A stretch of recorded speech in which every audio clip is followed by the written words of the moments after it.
What next after winning the DV lottery? What are the processes you need to follow? You need to be aware of right after winning the diversity visa lottery. You have applied for the DV lottery. You have waited for 6 months. The results are out. You are the winner of the DV lottery. Now what? The first step is to fill the visa form. But before you fill the visa form, the first thing to consider is, are you married? If yes, do you have kids? Are you unmarried with kids? If yes, do your derivatives, spouse and or children, do they have the passport?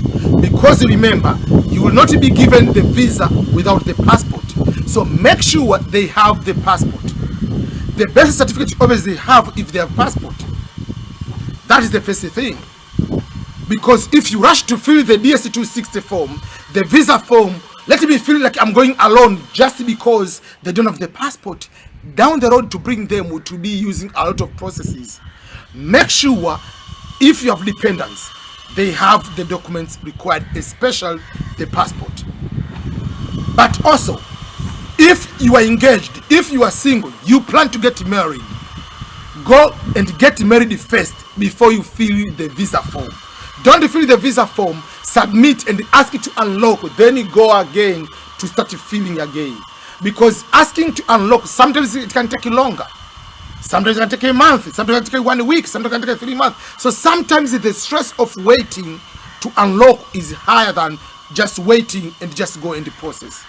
So documents first, review your documents, review your qualifications, make sure you have everything, then go ahead and start filling the visa form. Once you fill the visa form, the next step is to wait for the visa interview. Previously, there was a process where you ask, the KCC ask for the documents to submit. That process has been stopped at the moment. So for that particular case, it will be just waiting for the visa bulletin and showing you when to go for the interview. Once you are scheduled for the interview, which we call the second notification letter, at that time, you will need to make sure that you have all your documentations. You need to have your passport, you need to have birth certificate, you need to have marriage license certificate if you are married. If you said you have high school, you need to have high school certification certificates.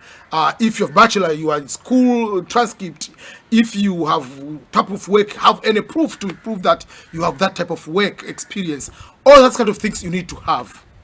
Then there will be a process of going to the medical to do what we call the physical. So that will be going there to do the physical check, and then they will be able to process that. Then the last process, you will be going for the interview at the US Embassy.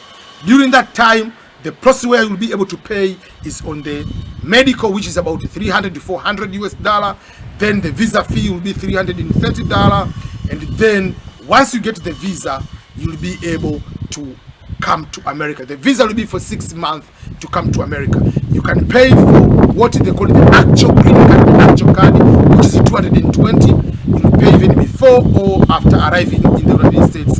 That will be on your preference. So those are the steps for you to prepare to come. But the overall biggest process is for you to mentally prepare, is for you to start researching how to start the life in America, how to be able to overcome all challenges as immigrant, how to buy a house, how to own a brand new car, how to become rich, how to start doing investment, how to get a good job, whatever it is. Prepare your mental state, prepare the next line towards your retirement in another country in the United States of America.